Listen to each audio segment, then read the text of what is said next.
Hey guys, welcome back. So in today's video, we're going to take the old standard US issue tap panel and I'm going to see if I can't do some modifications to it and make it something that's a little more user friendly for what I like to do when I'm out in the woods. So the first thing that we're going to do is we're going to remove these velcro retention straps across the top. Then we're going to add some shock cord to it for retention without the velcro, and we're probably going to upgrade the harness. It comes with the standard strap harness. We'll probably upgrade that to something a little more comfortable, a little more user friendly. So let's get started. So I'm going to take some shears. You can use a razor knife, and we're going to remove these straps across the top. Cut it as close to the webbing as you can get it.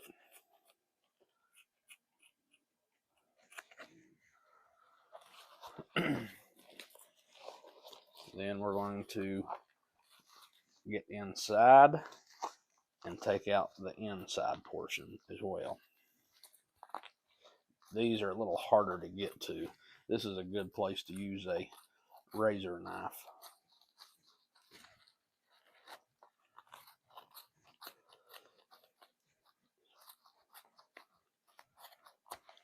So once we get all these out of the way, then we're going to take our lighter and we're going to just melt these ends so that it doesn't unravel.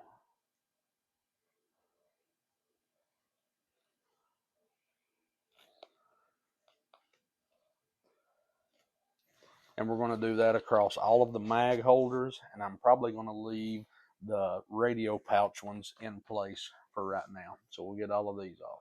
All right, so we've got the Velcro retention straps removed. These down in these radio pockets, I went ahead and removed this one from what would be the wearer's right side. These are a little hard to get out because these go way down into the pockets and you got to reach in and pull them out to get them cut out. So now we're going to take some shock cord and we're going to go through the molly webbing up into the molly webbing at the top to make some elastic retention for anything that we put in these mag pouches. So here it is with one of them installed.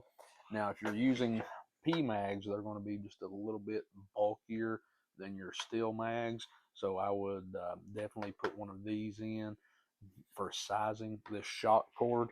Now I didn't have the size shock cord I wanted. I thought I had some smaller, but I was out. So I had to use a little bit larger shock cord than what I would normally want to use. But you can run it through the molly on one side of the pouch, then go to the top side, tie the knot in it, and then I like to dress the knot down in behind the molly webbing. So that's what it looks like. So let's get the rest of these put on. So we've got our shock cord put into our molly system. Now the next thing that we're going to do is we're going to upgrade our suspension system and get away from the standard issued one. What I actually did is I ordered Cridex, and you can order just the 8-strap assembly. But what I actually did is I ordered a small chest rig that came with the 8-strap, and I'm going to use this on this chest rig, and then I'm going to use the other chest rig as a small admin pouch. The good thing about the Cridex is it actually clips into the buckles on the tap panel itself. Then you can use these to attach the 8 suspenders into the molly and also a back strap into it. So these just actually clip into the molly just like that, and it will upgrade your old suspension to a more modern suspension. So let's get all of this hooked up. So here it is with new suspension on it, and it even has a strap that goes around the lumbar to actually hold it a little bit tighter to you.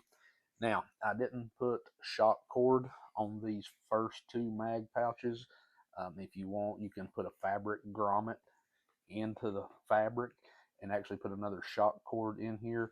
But I don't always, and when I'm using this, I'm not always going to be carrying mags in it. I may be carrying something like this that I'm going to put down in these pockets to carry more gear in. So now it's time to start getting this thing geared up with some of the stuff that we're going to carry in it. So the first thing that we're going to put in this is a inside the waistband holster for a 17 or 19, and we're going to put it in this radio pouch on the right hand side of the wearer. This slides in, and there's a strap inside this pouch that the belt clip goes through, and once you slide it down inside, it actually provides excellent retention for the weapon, so that when you draw it, you don't pull the holster out of the pouch itself. So the next thing that we're going to do is we're going to take the pull off this zipper. These things have great heavy duty zippers, but if you've ever had one of these get turned sideways against you, you know how uncomfortable it can be. So we're going to take a little set of side cutters, see if these are heavy enough to cut it. Make 2 cuts, pull it out. Then we're going to put a paracord pull on it. So now I've got a nice paracord pull on this zipper, and you don't have to worry about that zipper getting turned and digging into you. So while we're back here, let's go ahead and drop in a map in this pouch.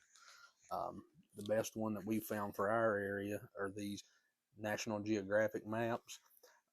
If you look at, there's a little number right here in the corner. For my area, the best one is a 777. So we're going to drop this in.